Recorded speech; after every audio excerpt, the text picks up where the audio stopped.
Comment ça va jusqu'ici?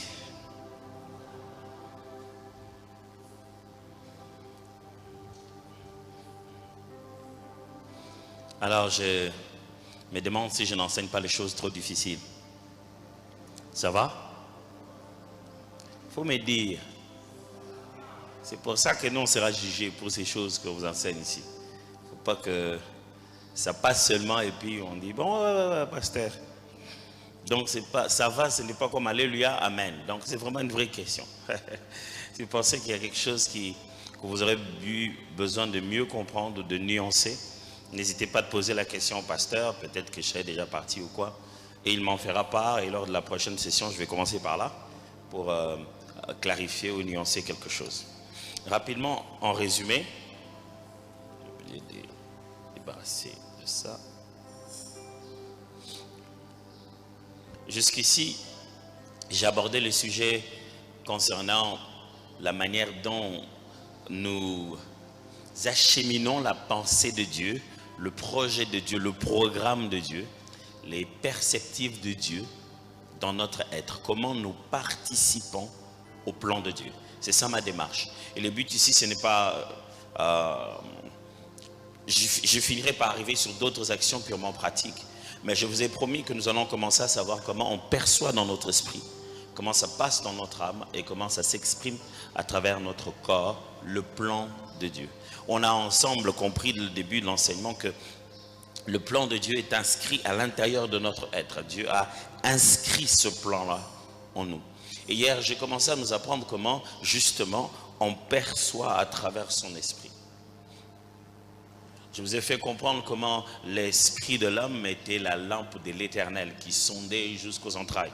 Et je vous ai fait comprendre que même quand un esprit est rempli du plan de Dieu, il devrait apprendre à grandir en sagesse, en stature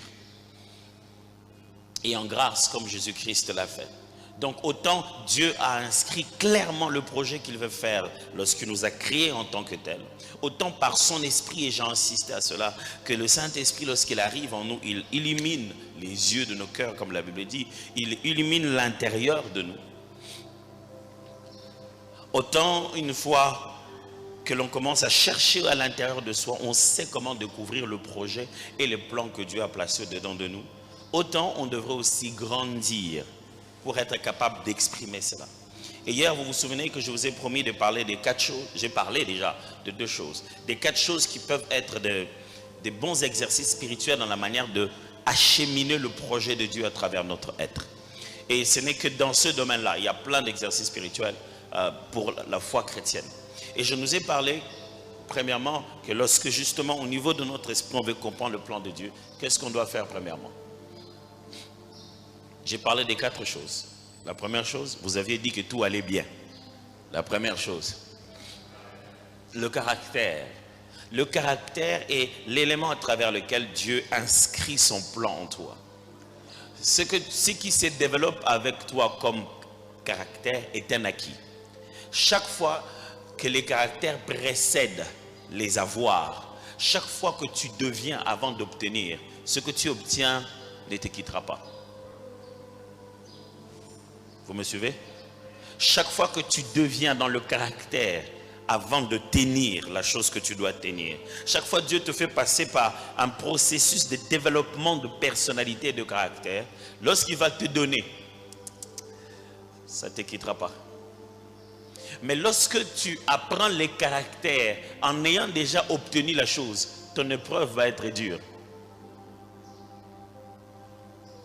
Très très dure. Ton épreuve sera vraiment absolument profondément difficile.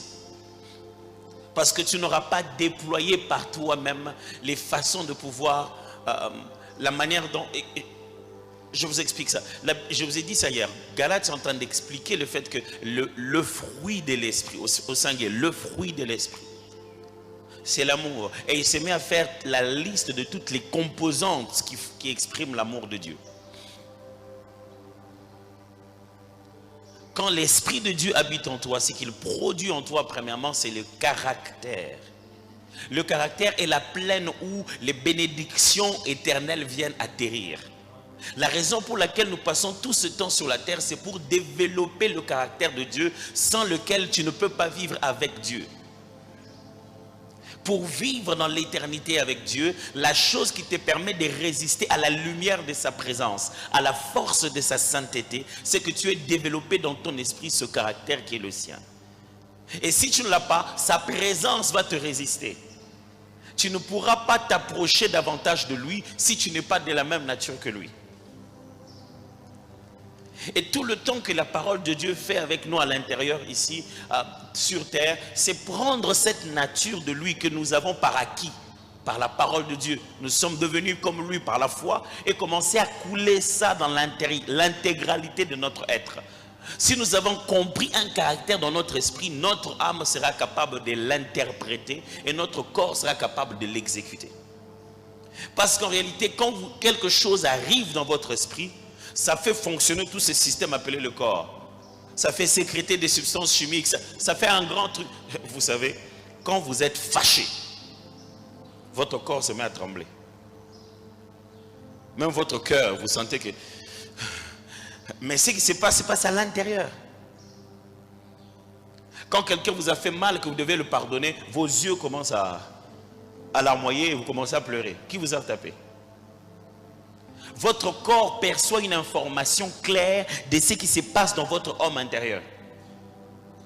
Et le temps que nous vivons dans notre vie sur terre, Dieu aime prendre ces caractères qu'il a déjà installés en nous, dans notre esprit par la foi, commencer à nous faire passer par les épreuves, les réalités, les circonstances, pour que nous soyons capables d'intégrer et d'interpréter cela dans notre âme et exécuter cela dans notre corps, de sorte que tout en nous, esprit, âme et corps, soit devenu un. Parce que Dieu déteste les gens qui sont partagés en eux-mêmes. Ton esprit dit une chose, ton âme dit une chose et ton corps en fait une autre. Le caractère est le point de base. Ce qui veut dire que si vous voulez comprendre qu'est-ce que Dieu veut faire en 2023, posez-vous la question, qu'est-ce que Dieu veut que vous deveniez en 2023? C'est quand vous commencez à entamer la conversation du devenir dans la prière que Dieu va vous ouvrir de choses incroyables. Nous aimons entamer tout de suite la conversation de qu'est-ce que tu vas me donner? Dieu ne te donne pas une chose qui va te tuer. Tu dois avoir l'âge de ce que tu dois avoir. Et tant que l'héritier est encore un enfant, eh bien, il ne diffère de rien d'un esclave. Il doit grandir. Deuxième chose, on avait dit, c'était la parole. Je vous ai expliqué la parole. Je vous ai expliqué ici que la parole de Dieu, mettre la parole de Dieu à l'intérieur de toi, c'est enrichir ton vocabulaire. Tu enrichis ton vocabulaire spirituel pour comprendre le langage de Dieu. Je donne un exemple. Hier, j'avais donné un exemple très technologique. Je donne un exemple un peu plus simple, un exemple de langage de tout le jour. Tu es là, que tu parles avec un... Ça, c'est ma femme qui me dit toujours ça. Elle, un bon matin, m'a dit, tu sais chérie, je commence à très bien comprendre l'anglais. Elle dit, c'est vrai? Elle dit, oui, je comprends. Bon, je n'arrive pas encore à tout articuler, mais de plus en plus, je comprends très bien. Et j'ai senti qu'elle commence à comprendre super bien. Elle intervient dans des conversations, même si elle me parle à moi comme son Aaron pour que j'interprète en sa faveur. Mais j'ai compris qu'elle a compris toute la conversation. Elle articule de plus en plus. Avant, elle était énervée. Elle dit, non, mais je fais des efforts, je vais dans les cours d'anglais, ça ne marche pas. Moi, je dis, c'est pas comme ça qu'on comprend l'anglais. Vous vous souvenez que votre prof d'anglais vous avait dit, le jour où vous commencez à rêver en anglais, c'est que vous comprenez l'anglais. Qu'est-ce qu'il voulait dire par là? Il veut dire que les jours où votre subconscient commence à parler la même langue, c'est que la compréhension est entrée à l'intérieur, même si l'articulation n'est pas encore venue. J'explique. Elle a découvert un moyen de regarder des petits web vidéos, mais qui sont en anglais. Et qu'on parle en anglais et on écrit aussi en anglais. L'un de ses problèmes, c'était que quand elle voit un mot en anglais, elle ne sait pas tout de suite comment le prononcer. Là, elle avait les deux. Et le mot qu'elle a l'habitude vu, et la prononciation des gens qui en parlent. C'est dit, oh, quand les gens disent le da ou là, ça s'écrit comme ça, oh. Qu'est-ce qu'elle a fait? Elle a enrichi sa base de données. La prochaine fois que la même chose revient, elle sait de quoi il s'agit. Est-ce que quelqu'un m'entend très bien? Et alors, quand vous lisez la parole de Dieu, quand vous écoutez, j'ai insisté aussi sur ça, la parole de Dieu, vous intériorisez en vous le langage permanent que Dieu utilise. Vous vous habituez à ses façons de parler, à ses manières de dire. Vous savez, si vous ne connaissez pas quelqu'un de façon proche, il peut être avec ses amis, il blague sur quelque chose qui vous énerve. N'est-ce pas? Nous, quand on grandissait, j'avais une blague où, d'habitude, avec les amis, on se disait, ah, l'ongola rakuna. Une façon de dire, ah, allez. C'était notre blague. Mais une fois, je parlais avec quelqu'un, moi, je pensais être proche. J'ai dit, ah, cette personne était énervée. Comment tu peux me dire ça? Oh. Oui, pourquoi tu me dis ça? Je dis, oh.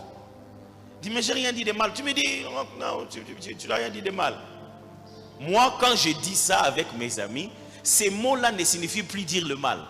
C'est la blague qu'on a trouvée quelque part, qu'on fait qu'elle a répété. Et chacun connaît que dans ce contexte-là, quand on dit ça, c'est pour rire. Mais lui, il ne connaît pas ça. C'est pourquoi les gens se posent toujours la question, Seigneur, qu'est-ce que tu veux me dire? Tu ne connais pas le langage de Dieu. Et quand il parle comme ça, tu interprètes ça à la manière des hommes. Un temps, j'explique à nos ouvriers de chez nous. Mes amis, si je viens ici, je commence à faire un dessin. En lisant Ézéchiel, Zacharie, Apocalypse. Je vous fais un dessin. Vous allez fuir. C'est-à-dire, regardez comment des gens comme Zacharie ou Daniel, quand ils décrivent les séraphins, ils disent, les séraphim, comme on dit, ceux qu'on appelle les séraphins là. Ils disent c'était des anges. Quand toi tu penses ange, tu penses quelqu'un qui a une beauté, qui est mi-homme, mi-femme, avec de longs cheveux, qui est des races blanches. Ça n'existe pas dans la Bible. Il décrit les séraphins comme ça. Il dit, c'était des êtres dont d'un côté de leur tête, c'était comme un homme, de l'autre comme un veau, de l'autre comme un aigle, de l'autre comme un lion. La même tête. Si je te décide, Néna, une même tête qui a quatre faces. Apocalypse, lui, il le voit différemment. Il les voit comme quatre êtres vivants. Mais Zacharie le voit encore, il dit, ils avaient des ailes et quand ils marchaient, c'était des roues. Apocalypse dit qu'ils avaient des ailes et des yeux sur les ailes. Si tu vois dans la nuit quelqu'un avec sur une tête quatre faces, aux jambes des roues et aux mains des ailes et des yeux tout autour,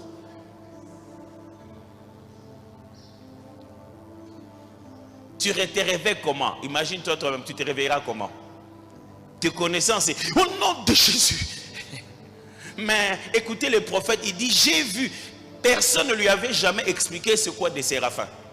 Il a vu ça pour la première fois, mais il était dans une très grande connaissance de Dieu, que même si cette chose pourrait paraître faisant peur, il sait que même c'est quand il marche sur le zoo, je ne dois pas avoir peur de lui comme si c'était un fantôme. Je suis si habitué du langage de Dieu qu'il ne me fait pas peur quand il utilise le langage céleste et non le langage terrestre.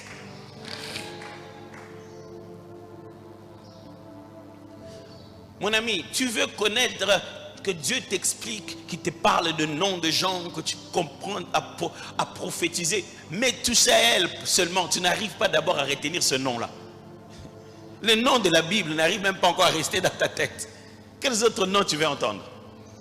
Je nous expliquais que pour comprendre ce qui se passe dans notre esprit, nous devons aimer la parole de Dieu. La parole de Dieu te permet de décrypter tout le plan de Dieu qui est déjà en toi soufflé, qui est déjà dans ton esprit. Troisième chose, on avait dit. On avait dit quoi? La méditation.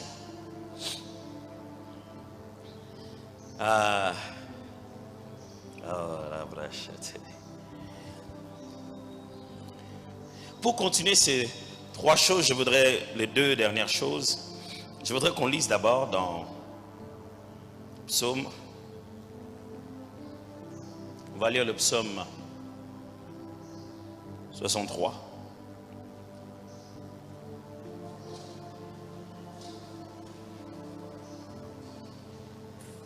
À partir du premier verset.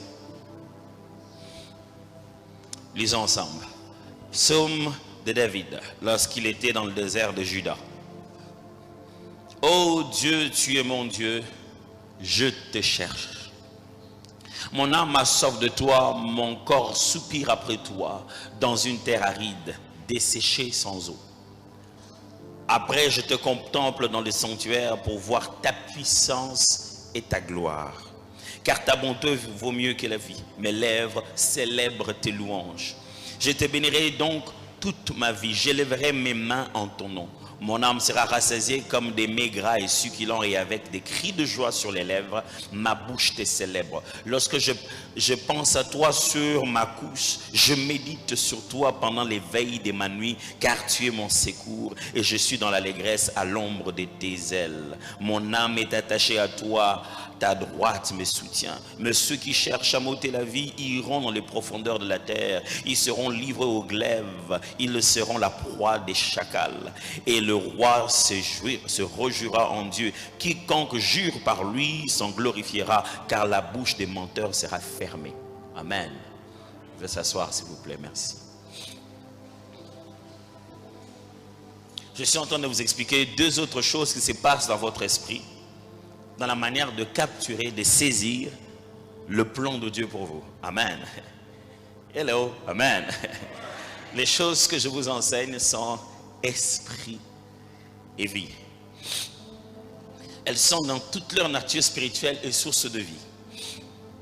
Alors, quand on est en train d'apprendre comment Dieu dépose son plan dans notre esprit et que nous devons le saisir au niveau de notre conscience, non seulement accepter au quotidien de développer les caractères de Dieu, il faudrait aussi accepter, comme je l'ai dit tout à l'heure, d'aimer, de pratiquer, d'écouter, de méditer, de lire la parole de Dieu.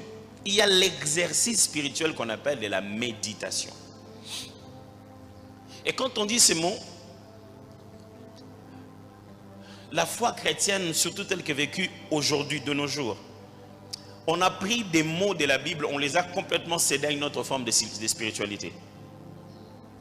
Et on nous a fait sentir que chaque fois qu'on l'utilise, c'est que c'est de l'occultisme et c'est rien du tout. Et ce n'est... Mais certains de ces mots viennent du dictionnaire, du langage chrétien fondamentalement, avant que les gens puissent commencer à essayer de les emprunter autrement. Alors, évitons peut-être les mots méditer, même si on vient de le voir ici, comment David en parle, je vais y revenir. C'est que nous, quand on dit méditer, tout de suite, nous, on pense qu'il faut méditer la parole de Dieu. J'aimerais vous reprendre ce que David est en train de dire ici.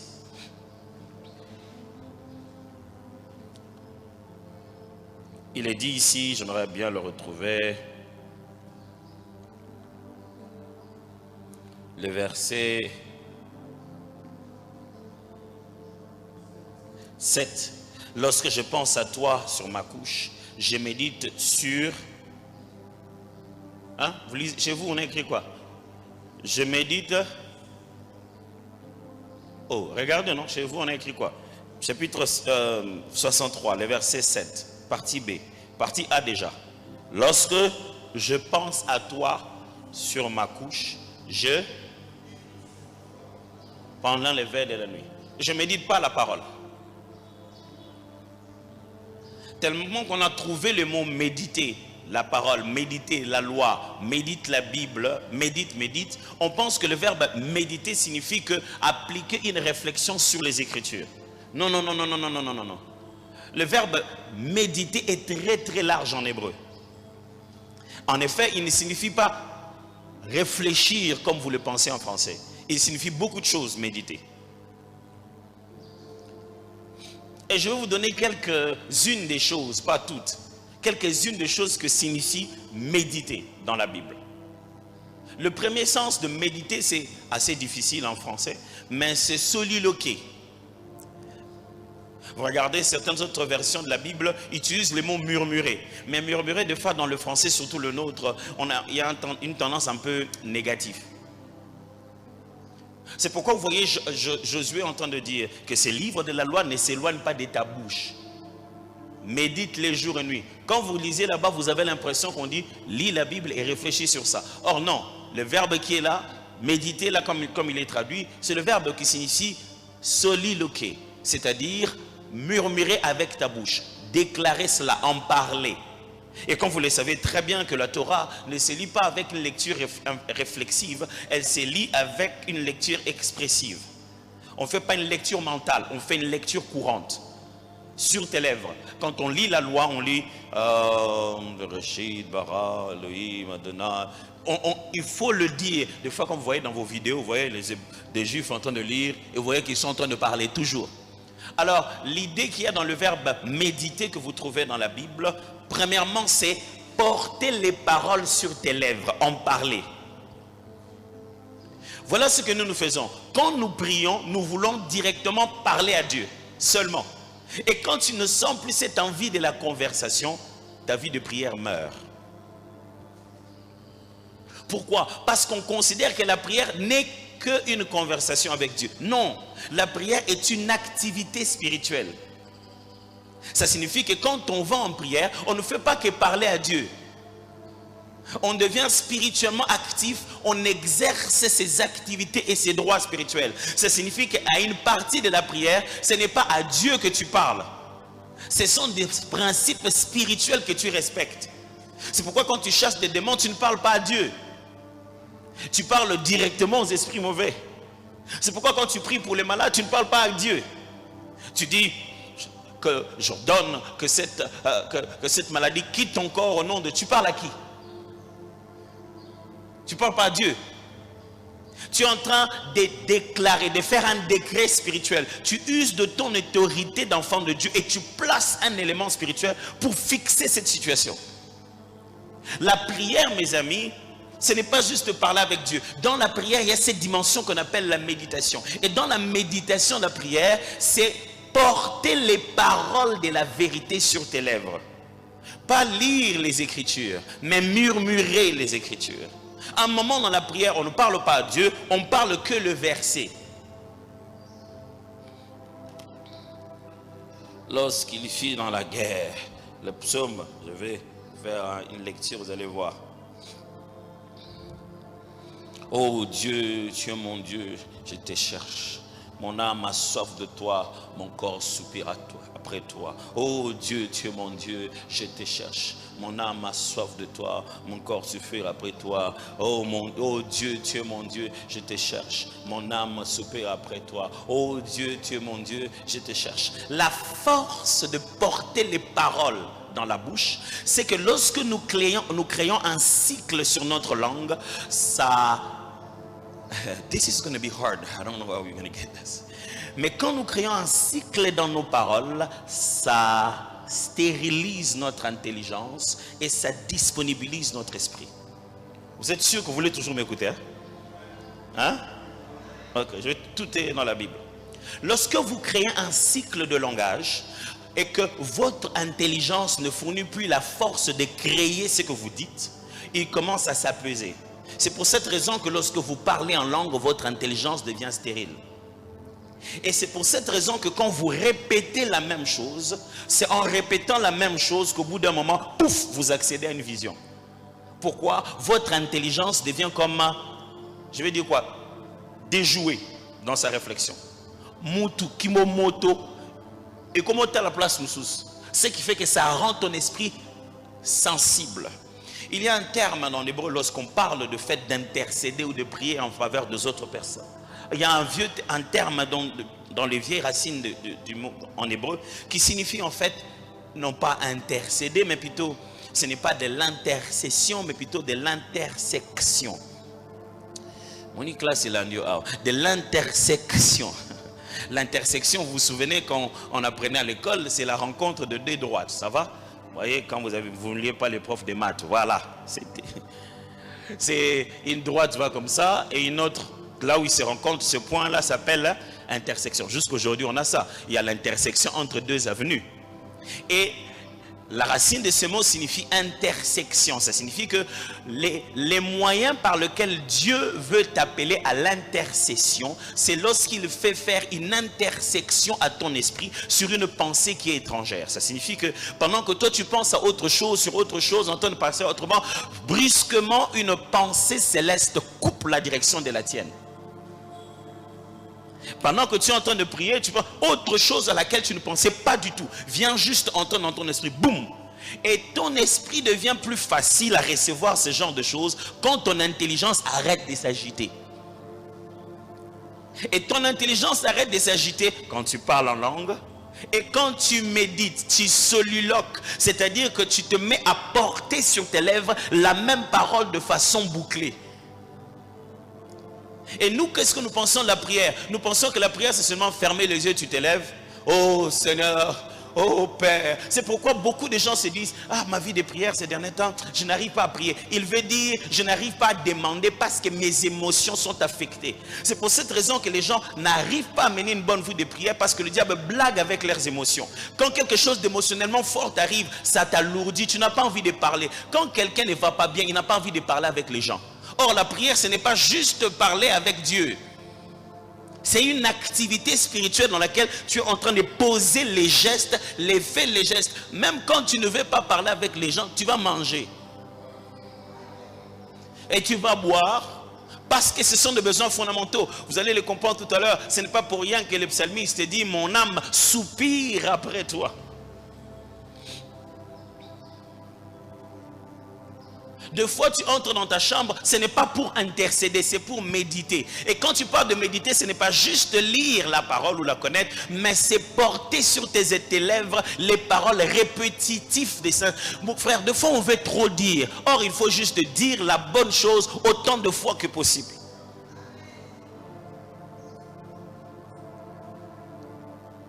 Pourquoi? Parce que la répétition est la formule de l'invocation. Je répète, la répétition est la formule de l'invocation. Chaque fois que vous étudiez les prières bibliques qu'on appelle invoquer l'Éternel, à l'intérieur, il y aura toujours une répétition. L'interlocuteur dira toujours quelque chose du genre, réponds-moi, ô Éternel, réponds-moi. Il fera toujours, il dira la même chose, il le redit encore. Parce que invoquer, c'est appeler avec insistance. Tu ne peux pas insister si tu ne répètes pas la même chose. Et lorsque tu te mets dans un langage répétitif dans la prière, complètement tu changes ton atmosphère. Des fois tu n'as pas besoin de te réveiller la nuit et dire j'ai beaucoup prié pendant 1 heure parce que tu as beaucoup dit beaucoup de choses. Tu peux passer 1 heure à dire la même chose, 30 minutes de la même chose, 30 minutes de la même chose, et tu sens que ton esprit a reçu des choses. Tu ne peux pas encore dire ça aux gens, mais tu sens que tu es loaded, tu as téléchargé. Le temps de commencer à prendre ce que tu as téléchargé, mais tu as téléchargé. Mes frères, il n'y a rien que vous devez apprendre à contrôler dans votre prière comme votre intelligence. La tête de l'homme commence à raisonner par-ci, par-là, et puis quand tu finis la prière, tu te dis, ah, c'était vraiment la pensée de Dieu ou c'était mes propres pensées? Mets l'homme de côté, mets-les de côté. Quand tu es en train de prier et de méditer, tu trouves tous les moyens possibles de mettre l'intelligence humaine de côté pour percevoir la pensée de Dieu. Et je suis en train de vous expliquer que c'est dans la méditation. Je n'ai pas voulu tout de suite commencer par le parler en langue, sinon ce serait... Mais vous avez vu que rien que par le fait de répéter la parole de Dieu, de méditer la parole de Dieu. Qu'est-ce que vous faites quand vous voulez prier et que vous êtes fatigué, vous n'avez pas envie de prier? C'est que vous savez ce que les gens font? Ils mettent la musique. Et si votre téléphone est chargé, votre vie de prière est aussi déchargée. Votre téléphone, quand il est déchargé, vous n'allez pas prier? Oh pasteur, moi je chante. Et si vous devez prier dans l'avion, vous chantez dans l'avion? Juste soliloquer. Juste soliloquer. Et vous avez bien compris que dans la méditation, il y a aussi les parler en langue. Mais le verbe méditer signifie aussi imaginer, accéder dans l'image des mots. Chaque concept a des images. Quand je te dis papa, tu es obligé de penser à quelque chose qui est une référence paternelle. Chaque mot a son image. Vous me suivez? Aidez-moi à dire ça aux voisins. Chaque mot a son image. Cherche un autre voisin. Celui-là, il n'a pas parlé fort. Chaque mot a son image.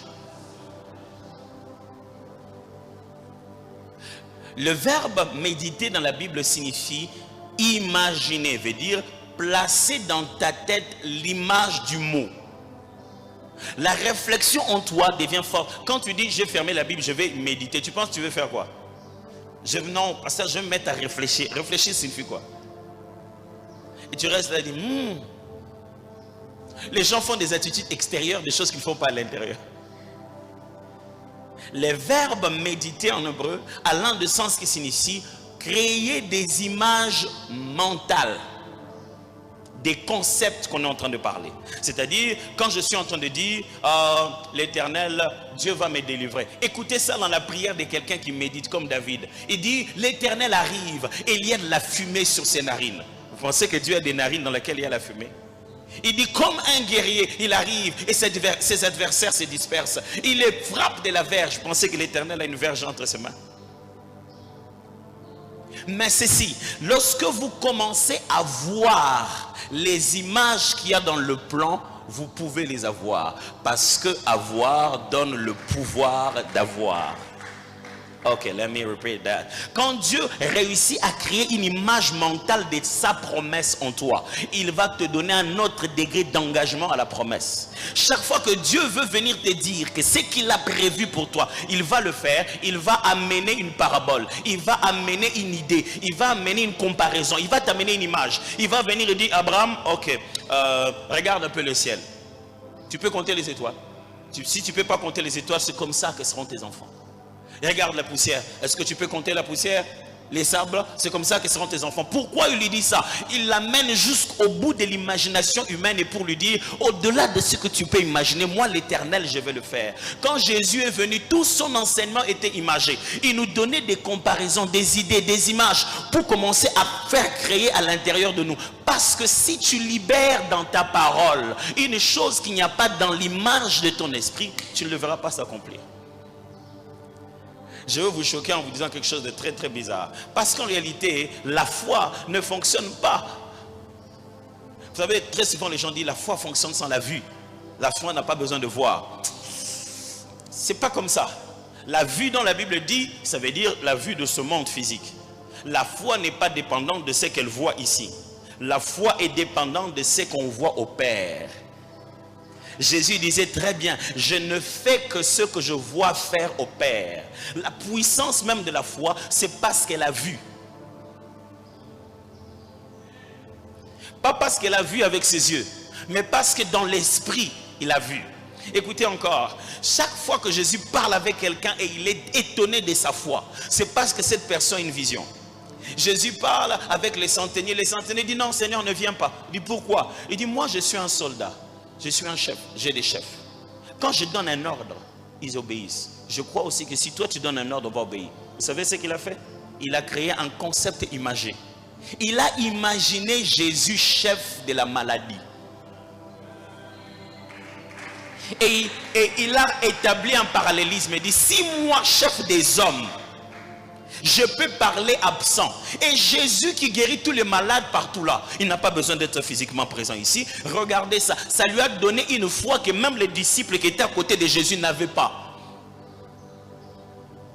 Et c'est pour cette raison que les gens le doutent. Parce que lorsque la peur peut créer en toi l'image, tu vas croire à cette image-là et ça va devenir le doute.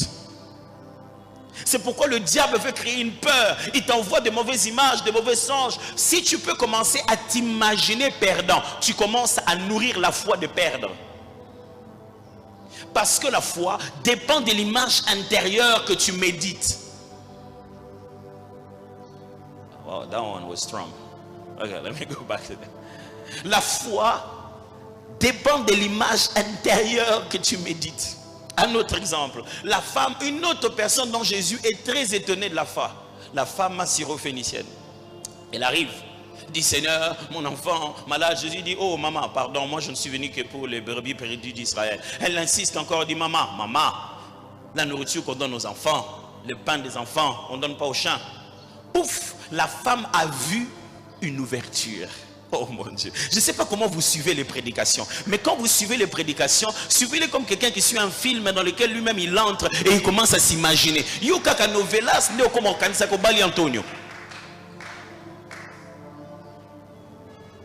La femme écoute le film que Jésus lui offre. Jésus lui offre un film selon lequel il y a du pain.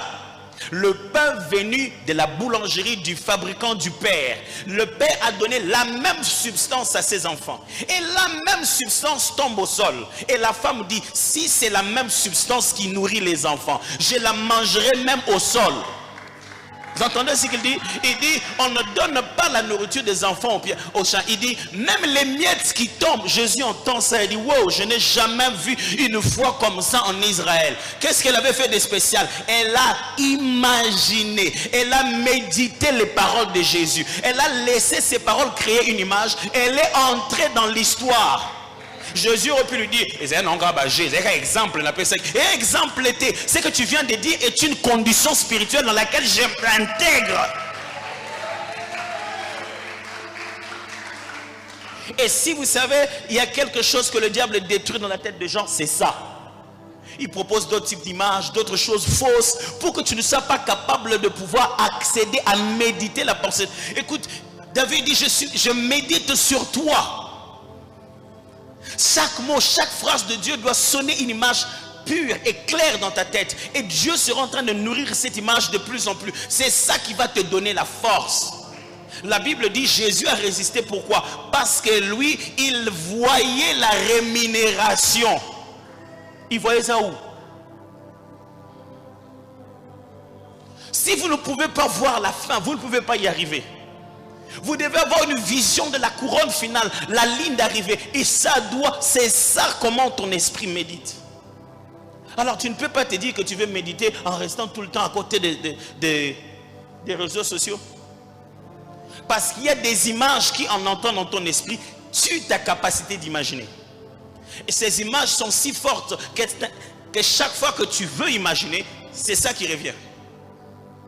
Des images d'horreur, des images de sexe. Ce sont ces formes des images qui, boum, viennent dans ta tête et ça t'empêche. Et aujourd'hui, dans les réseaux sociaux, quand tu défiles, même quand tu ne le veux pas, il y aura toujours quelque chose à tendance provocatrice, séductrice. Tu auras toujours des images comme ça. Quelque chose qui te fait peur, quelque chose... Tu dois toujours courir. C'est pour cette raison qu'il est important pour un chrétien d'avoir un temps seul. Et de s'éloigner au maximum de certaines images. Beaucoup de chrétiens, donc, ne médite pas. Quand il lit la Bible, il la ferme, il va vivre ce qu'il veut. Non, dans ta couche, dans ta prière, médite, imagine ça. Toute la prière, quand tu te demandes, oh, cette personne prie 3 heures. Vous pensez qu'est-ce qui fournit la prière? Qu'est-ce qui fournit la force dans la prière? C'est le fait que l'image que Dieu a inscrite en nous nourrit notre vibration. C'est ça ce qui nous nourrit. Dis, oh Seigneur, tu as dit que tu le feras. Seigneur, quel que soit ce que les gens vont dire, je sais que tu le feras. Quand il est en train de parler comme ça, il voit. Dans son image, il voit. Je sais que Seigneur, même en entrant comme ça au culte, Père, ne laisse pas les malades venir et sortir. Ne laisse pas les malades, c'est ton église, Seigneur. Je prie que là où ils viennent dans ton église, Père, même quand il n'y a encore personne, qu'ils puissent rencontrer. Il ne peut pas dire ces images s'il ne les conçoit pas au niveau. Il ne peut pas utiliser ces mots sans ces images. Un homme irrésolu, c'est celui qui dit des choses qu'il n'y a pas dans sa tête. Il raconte des choses que lui-même ne sait même pas imaginer. Et vous savez comment on arrive à percevoir la pensée de Dieu? La parole encore.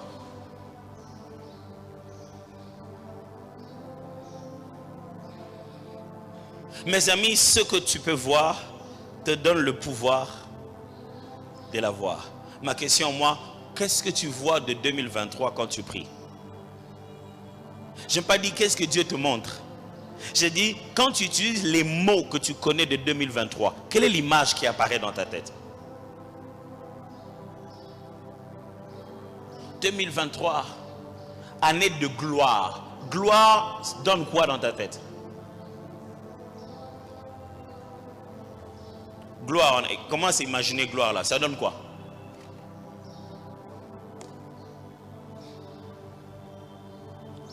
Seigneur, cette année, il y aura des grandes choses. Grandes là, ça signifie quoi? Père, je vais m'entrer dans les nouvelles dimensions. C'est quoi les nouvelles dimensions?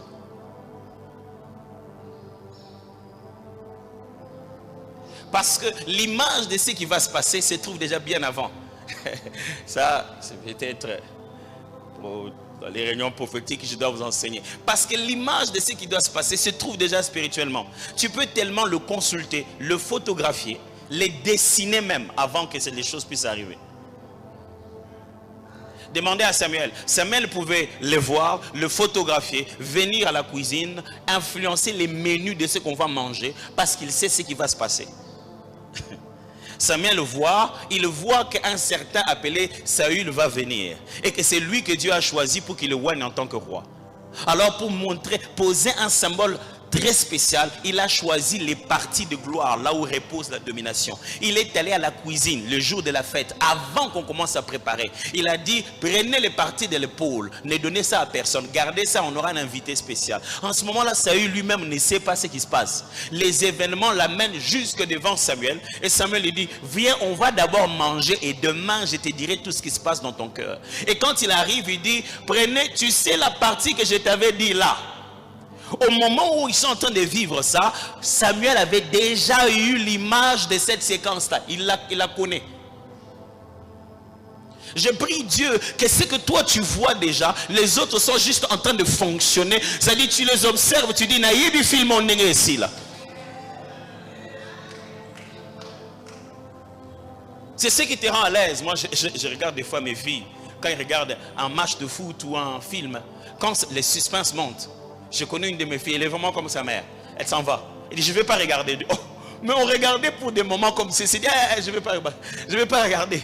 S'il ratait les billes, alors je ne vais pas regarder. Mais elle veut dire, je vais regarder, mais c'est trop d'émotion. Quand elle dit, je ne vais pas regarder, elle tourne. Mais regarde, je ne vais pas regarder. Mais imaginez que ce match-là, tu sais comment ça se passe. Toi, tu connais. L'autre est anxieux, les sentiments sont là, les émotions sont partagées. Est-ce qu'il va marquer? Toi tu dis oui, il va marquer, normalement ça va. Le ballon doit aller comme ça. Il avait dit qu'on va gagner. Tu veux qu'on gagne comment sans marquer? Il y a ce moment-là 0-0 tu gagnes. J'ai commencé à visualiser mon but à cause de la parole victoire. Le mot victoire, vainqueur, a commencé à créer cela. Mes frères et sœurs, il y a une chose qu'on a beaucoup tué chez nous, surtout chez nous en Afrique. C'est cette capacité de voir. Ça va vous étonner parce que la définition même de l'intelligence est dans la capacité à une personne à visualiser. Quand tu tues la capacité de visualiser de quelqu'un, on appelle ça tuer sa créativité. Quand tu tues sa créativité, tu lui empêches d'inventer. Tu peux dominer sur lui. Et quand tu tues sa créativité, tu lui empêches d'aller puiser dans les endroits où les créateurs déposent sa pensée sur lui. Parce que le créateur dépose la pensée dans la créativité. Et ça te permet de visualiser cela. Ce monde dans lequel nous sommes, c'est un monde de visionnaires. Ce bâtiment ici, quelqu'un l'a vu dans sa tête. Puis il l'a dessiné. Et puis vous êtes à l'intérieur de ce que lui il a vu. Toi tu vois quoi? Père, donne-nous de voir. Donne-nous la perception. Est-ce que tu peux prier? Je ne sais pas dans quelle partie ça t'a touché le plus. Donne-nous la perception des choses de l'esprit.